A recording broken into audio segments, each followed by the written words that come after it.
नमस्कार, मैं रुपेश। आप देख रहे हैं मुद्दे की बात। आज हम बात करेंगे पॉलिटिक्स के बारे में, और पॉलिटिक्स के बारे में बात करने से पहले मैं आपको बता दूं कि जो आज हम एक आंदोलनकारी से मिलने जा रहे हैं जो कि अब पॉलिटिक्स में प्रवेश करने जाएंगे।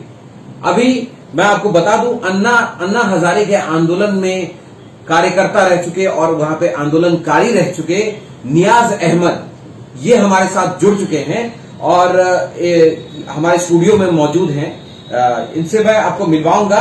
नियाज अहमद जो कि बिहार प्रदेश प्रवक्ता आम आदमी पार्टी भी हैं और ये चुनाव प्रचार समिति सीमांचल जोन के अध्यक्ष भी हैं। जी, आपसे मैं जानना चाहूंगा इस बार के चुनाव के बारे में, और इस बार का जो चुनाव का कैंपेन हुआ उसके बारे में भी मैं जानना चाहूंगा, तो आप बताएं कुछ उसके बारे में। सबसे पहले आपके सभी दर्शकों को मेरा नमस्कार। चुनाव के विषय में मैं बताऊं कि हमारी तैयारी बिहार के सभी विधानसभा 243 विधानसभा सीटों पे चल रही है। हमारे जो टीम है प्रखंड स्तर पे, पंचायत स्तर पे और अब तो बूथ स्तर पे भी लगभग बनके तैयार है और बहुत मजबूती के साथ हम बिहार विधानसभा चुनाव लड़ेंगे।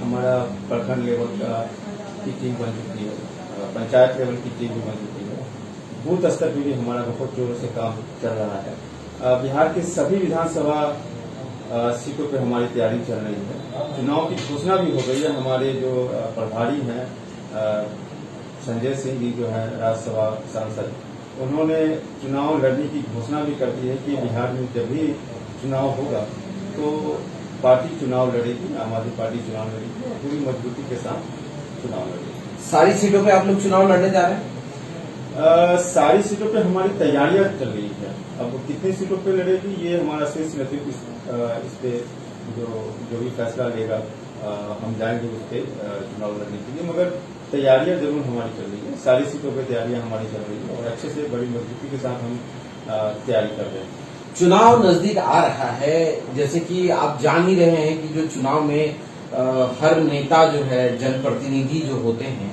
वो कुछ न कुछ वादे, लुभावने वादे करते हैं और उनका कुछ न कुछ रहता है कि जो अब मैं इस बार ये वादे करूंगा और इस वादों को पूरा करूंगा। तो कुल मिला के आपसे मैं ये जानना चाहता हूँ मोटा मोटी, अगर आप जनप्रतिनिधि बनने के लिए आप आगे कवायद करते हैं तो इसमें आपका क्या रहेगा? मतलब 5 ऐसे मुद्दे बताएं हमें जो कि इस बार आप रखेंगे। देखिए, हमने हमारी सरकार दिल्ली में है और दिल्ली में अरविंद केजरीवाल जी के नेतृत्व में बहुत ही अच्छा काम हुआ है। तो हमारी प्रायोरिटी है वो शिक्षा, चिकित्सा, बिजली, पानी और स्वास्थ्य के साथ साथ रोजगार, ये इन सब चीजों पे हम लोगों ने बहुत अच्छा काम किया है दिल्ली में। शिक्षा की बात अगर आप करें तो दिल्ली में आपने देखा होगा शिक्षा का स्तर, जो सरकारी स्कूलों का जो शिक्षा का स्तर है, सरकारी अस्पतालों का जो स्तर है, वो हम लोगों ने काफी इम्प्रूवमेंट किया है। वहाँ पे बहुत ही अच्छा काम हुआ है और उसी व्यवस्था को हम बिहार में लेके आना चाहते हैं। यहाँ भी शिक्षा पे, चिकित्सा पे काम करना चाहते हैं। रोजगार की बहुत बड़ी समस्या है यहाँ पे, रोजगार पे हम लोग काम करना चाहते हैं। और बिहार में एक जो अहम मुद्दा है जो हम लोग यहाँ पे हम लोग सोच रहे हैं कि यहाँ पे उस पर काम करेंगे, वो है बाढ़ का। कि सीमांचल से मैं आता हूँ और ये सीमांचल का पूरा इलाका हर वर्ष यहाँ पे बाढ़ में चला जाता है, डूब जाता है, बह जाता है और अगले साल फिर से वो बाढ़ आता है। जो भी पूरे साल में यहाँ के लोग अपना घर गृहस्थी बसाते हैं, अगले साल फिर बाढ़ बहा के लेके चला जाता है। तो यहाँ की जो बाढ़ जो है वो एक बहुत ही गंभीर समस्या है जिस पर हम लोग यहाँ पे काम करेंगे। बाढ़, शिक्षा, चिकित्सा, रोजगार, बिजली, पानी, इन सब चीजों पे हमारा पूरा इस कोरोना महामारी में एक बहुत बड़ा, ये कहते हैं, आईना दिखाने का काम किया है। इस कोरोना महामारी में ये दिखा दिया इन्होंने कि कैसी व्यवस्था है यहाँ की। आपने अभी सारे पॉइंट तो गिना दिए कि जो शिक्षा, बाढ़, रोजगार। मैं आपसे अभी सिर्फ और सिर्फ एक ही सवाल पूछूंगा, वो होगा कि रोजगार पे आप बताएं कि आप लोग रोजगार के लिए क्या प्लानिंग कर रहे हैं। इसके लिए सर मैं आपको बताऊं कि एक दिल्ली मॉडल की बात का मैं उदाहरण देना चाहता हूं। अभी हाल फिलहाल दिल्ली सरकार ने एक वेबसाइट लॉन्च किया है, रोजगार बाजार के नाम से। वहां पे क्या सुविधा उन्होंने दिया है कि इस पोर्टल पे आप जिनको भी लगता है कि जिस भी कंपनी को लगता है कि मेरे पास इस तरह की वैकेंसीज है, वो अपनी वैकेंसीज में डालती है और जो भी एम्प्लॉय अपने लिए एम्प्लॉय खोज रहा है, जो अपने लिए जॉब खोज रहा है, वो वहां पे जाता है उस वेबसाइट के अंदर में और वहां पे अपने वो तो विद इन दिल्ली होगी ये बात। जी हाँ। तो मैं आपको बिहार के बारे में पूछ रहा हूँ कि आप लोगों ने बिहार के लिए क्या प्लानिंग की है? सर यहाँ के लिए यहाँ भी हम उसी तरह का मॉडल लेके आएंगे। यहाँ पे देखिए, सबसे पहली बात करें तो यहाँ पे हमारे पास किसी भी प्रकार की कोई इंडस्ट्री नहीं है और ऐसा नहीं है कि हमारे पास स्ट्रेंथ नहीं है। आप जितने बुद्धिजीवी वर्ग को आप देखेंगे, बड़े बड़े इंडस्ट्रीज से लेकर के बड़े बड़े जो ब्यूरोक्रेट्स हैं, वो सब लोग बिहार से हैं और देश विदेश में हमारे यहाँ के लोग हैं।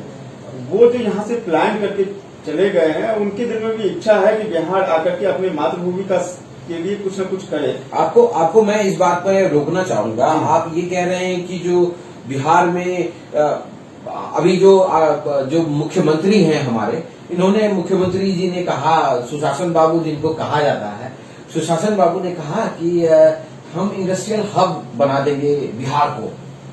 कहने के लिए क्या है, कह दिया। और मुझे कहना था, मैंने कह दिया। इंडस्ट्रियल हब बना रहे हैं, लेकिन इंडस्ट्रियल हब बना रहे हैं तो कितनी हकीकत है उसमें? आप क्या कहते हैं उसमें? क्या वो मैं ये बताऊं कि हमने जितने भी वादे किए थे, 70 वादों के साथ, हम दिल्ली चुनाव की मैं बात कर रहा हूँ, दिल्ली की बात कर रहा हूँ। दिल्ली में जो हमारी सरकार है, क्योंकि हमने करके वहां दिखाया है, मैं इसलिए वहां का उदाहरण देता हूँ आपको कि 70 वादों के साथ हमने दिल्ली के लोगों के पास हमने अपना मैनिफेस्टो रखा था कि 70 वादे हमने किए हैं आपके लिए, और हमने 126 से ज्यादा वादे हमने निभाए अपनी तरफ से। मैं बताऊं, रोजगार की, मैं विशेष तौर पर रोजगार की बात आप करते, रोजगार की ही मैं बात करता हूं। तो रोजगार के लिए दिल्ली सरकार ने क्या किया, छोटे छोटे जैसे मोबाइल बनाने के, मोबाइल का जो बनाने का जो तकनीकी ज्ञान है, उसके लिए उन्होंने सेंटर बनाया।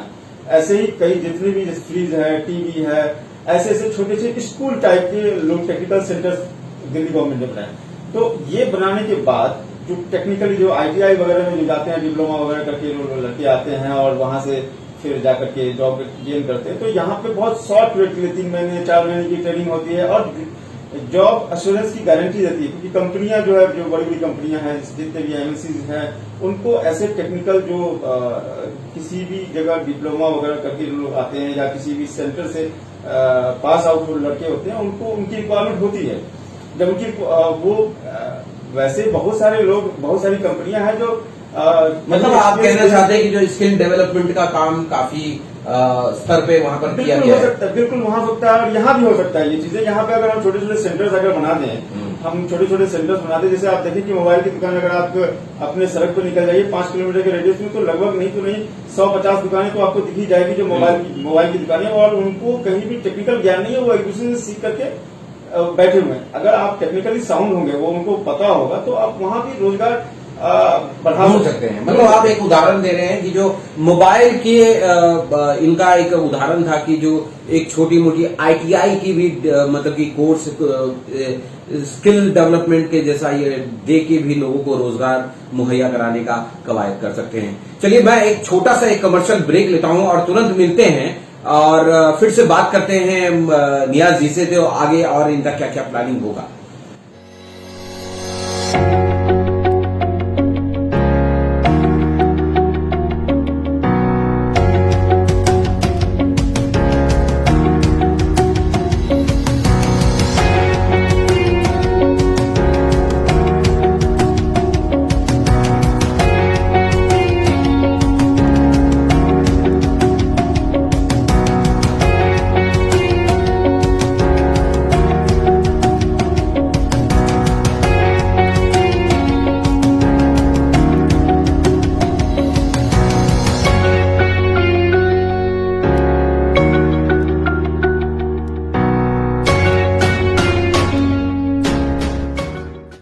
फिर से स्वागत है आपका हमारे प्रोग्राम में। अभी हम लोग बात करेंगे फिर से नियाज जी से जानेंगे कि जो आखिर और क्या क्या प्लानिंग है इनकी। जी, आप अभी बता रहे थे स्किल डेवलपमेंट के बारे में। इसके अलावा मैं आपसे ये जानना चाहूंगा कि जैसे आपने कहा कि जो रोजगार, शिक्षा, आप देख रहे हैं स्वास्थ्य का स्तर भी बहुत गिरा हुआ है यहाँ पर। अच्छे अच्छे हॉस्पिटल जैसे NMCH है अपना, पटना का एक ब्रांडेड हॉस्पिटल है, उसकी भी हालत कुछ खास नहीं है। ऐसे में पूर्णिया जो कि मेडिकल का हब कहा जाता है, रिच और सिरिंज के लिए जाना जाता है पूर्णिया, जहां से आप बिलोंग करते हैं, मैं बिलोंग करता हूं, हर कोई बिलोंग अभी करता है, जहां जो वो जानता है कि जो रिच और सिरिंज के लिए फेमस है, लेकिन फिर भी पूर्णिया में एक भी सरकार की मेडिकल कॉलेज की व्यवस्था नहीं है। तो अभी एक बिल्डिंग तो खड़ी हो रही है, लेकिन न जाने कब तक खड़ी होगी इसका पता नहीं है। आप क्या कहते हो उस पर, आपका क्या कहना है? देखिए, पूरी इतनी लचर व्यवस्था है यहाँ के स्वास्थ्य सेवा की। आप क्या इसका उदाहरण आप देख ही रहे होंगे, लगातार मीडिया कवरेज हो रहा है और आप हर हॉस्पिटल का जायजा आप ले रहे हैं। ऐसी ऐसी व्यवस्थाएं देखते हैं कि पानी में डूबा हॉस्पिटल है, लोग रिक्शों पे बैठ के डॉक्टर जा रहे हैं वहां पे। तो इस तरह की व्यवस्था है, लोग करा रहे हैं कोरोना काल में। मगर आप देखिए यहाँ की सरकार क्या करती है।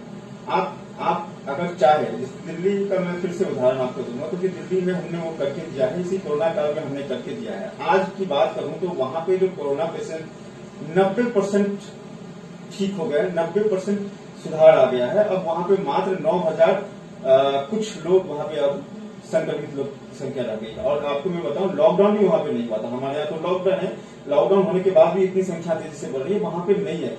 आप अगर कुछ करना चाहते हैं, अगर आपकी मंशा है करने की, तो आप सीमित संसाधनों में भी बहुत कुछ कर सकते हैं। आप नीतीश जी चाहते तो यहाँ पे किसी चीज की कमी नहीं थी। यहाँ पे हमारे डॉक्टर्स बहुत अच्छे डॉक्टर्स हैं, आप उनको सही चीजें प्रोवाइड करते। जैसे आप दिल्ली सरकार ने क्या किया, उनको पूरी, जैसे आप पीपीई किट की बात करते हैं, यहाँ के डॉक्टरों के पास आप पता करिए, उनके पास पीपीई किट मुहैया नहीं है। एक डॉक्टर के पास 2 से 3 पीपीई किट अवेलेबल हर वक्त होना चाहिए, यहाँ पे नहीं है। उसके पास मास्क नहीं है, ढंग से लगाने का मास्क नहीं है, वो अपनी पूरी बॉडी को कवर करे, इसके लिए उसके पास व्यवस्थाएं नहीं है। ये हॉस्पिटल्स आप की बात करें तो हॉस्पिटल्स में आप कितने पेशेंट को रखेंगे, आपके पास कैपेसिटी नहीं है। 8 से 10 लोगों का की कैपेसिटी नहीं है कोरोना पेशेंट के रखने की। आप एक स्पेशल वार्ड बना देते हैं जिसमें 8-10 पेशेंट ज्यादा से ज्यादा रखते हैं। तो आपको व्यवस्थाएं, आप चूंकि बिहार थोड़ा हर एक मामले में पीछे है, तो दिल्ली में क्या व्यवस्था है, क्वारंटाइन, होम क्वारंटाइन का सिस्टम शुरू किया अरविंद केजरीवाल जी ने। डॉक्टरों को मॉनिटर में लगा दिया, एक पेशेंट के पास 3 कॉल आता था, सुबह, दोपहर और शाम कंपल्सरी कॉल आते थे। ऑक्सीमीटर लगा दे दिया सारे पेशेंट को, जो भी बताया कि मैं कोरोना संक्रमित हूँ, अपने घर में क्वारंटाइन है, उसको ऑक्सीमीटर दे दिया। ऑक्सीमीटर लगाकर वो अपना जो सांस लेने की क्षमता है वो टेस्ट करता रहा। उसके बाद जैसे डॉक्टर 3 बार उनको चेक करके फोन करके सुबह पूछते थे कि आपकी तबियत कैसी है। जरा सा भी सांस लेने में दिक्कत हुई तो तुरंत हॉस्पिटलाइज करते थे। आपने देखा कि वहां पे दुनिया का सबसे बड़ा कोरोना अस्पताल दिल्ली में बना है। दिल्ली में सबसे बड़ा, जो आपने अभी सरदार वल्लभ भाई अस्पताल के नाम से आपने देखा, अभी हाल फिलहाल में उद्घाटन हुआ है। तो गांधी मैदान आपके पास पड़ा था, आप वहां पे 10,000 बेड लगवा सकते थे। आपकी अगर मंशा होती करने की तो पूर्णिया के रणभूमि मैदान में आप हॉस्पिटल रातों रात खड़ा कर सकते थे। इसमें कौन सी बड़ी बात है, किसी भी एमएनसी कंपनी को आप ठेका दे दीजिए, रातों रात वो खड़ी कर देगा वो तंबू वाला हॉस्पिटल, जहां पे इलाज हो सकता था। आपने किसी एक डॉक्टर को आपने अभी बताया कि बहुत सारा पैसा आपने कोरोना काल में खर्च कर दिया, मगर कहाँ किया सर? किसी डॉक्टर को अपॉइंट नहीं किया आपने, किसी तरह का कोई हॉस्पिटल नहीं बनाया आपने, किसी तरह की कोई एम्बुलेंस आपने नहीं खरीदी, किसी तरह का कोई मेडिसिन किसी है ही नहीं जो आप उसके लिए मेडिसिन खरीदेगा। तो ना आपने क्या कहते हैं, अगर आपने वेंटिलेशन खरीदा हो, कुछ भी खरीदा हो, तो आप सबके सामने रखिए, हमारे सामने रखिए कि आपने व्यवस्थाएं क्या की, मनसा ही नहीं कुछ करने की। ना कुछ, ना आपने वेंटिलेशन खरीदा, ना डॉक्टर्स को बढ़ाया, ना मेडिकल स्टाफ बढ़ाया आपने, ना हॉस्पिटल्स बढ़ाया, ना टेम्पोररी हॉस्पिटल जो बन सकता था वो आपने नहीं किया। तो मनसा नहीं है करने की। ये सरकार बिल्कुल स्वास्थ्य की तरफ बिल्कुल भी ध्यान नहीं है। वो खुद ही क्वारंटाइन होकर के यहाँ के, ये अचानक से आई हुई बीमारी, और ऐसे में आपत्ति में कुछ लोग संभल गए, कुछ लोग बिगड़ गए। अब ऐसे में क्या है कि सबको पता था कि बिहार की व्यवस्था कैसी, हर कोई बचना चाहता था।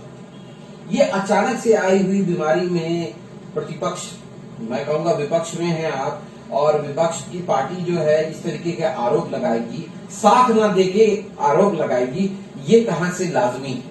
सर, हम तो बिहार के लोगों की बात कर रहे हैं। देखिए, हम किसी पक्ष की लड़ाई की बात नहीं है। कोरोना काल ऐसी विपत्ति हमारे ऊपर आई है जिसमें सब लोग मिलजुल करके काम कर सकते थे, अच्छे से काम कर सकते थे, और सरकार की भूमिका इसमें बिल्कुल सरकार चूंकि सत्ता में है, उसके पास प्रशासन है, उसके पास पैसा है, तो वो अच्छे से कर सकती थी। अगर इसको बदइंतजामी हम लोगों ने देखा है हॉस्पिटल में, अगर उसको सरकार चाहती तो उसको अच्छे तरीके से, क्योंकि यहाँ पे जो प्रशासनिक लोग हैं वो अच्छे लोग हैं। आपको क्या करना था, आपको सिर्फ लोगों को, आपको काम करने की मंशा से आपको काम करना था, सब कुछ हो जाता।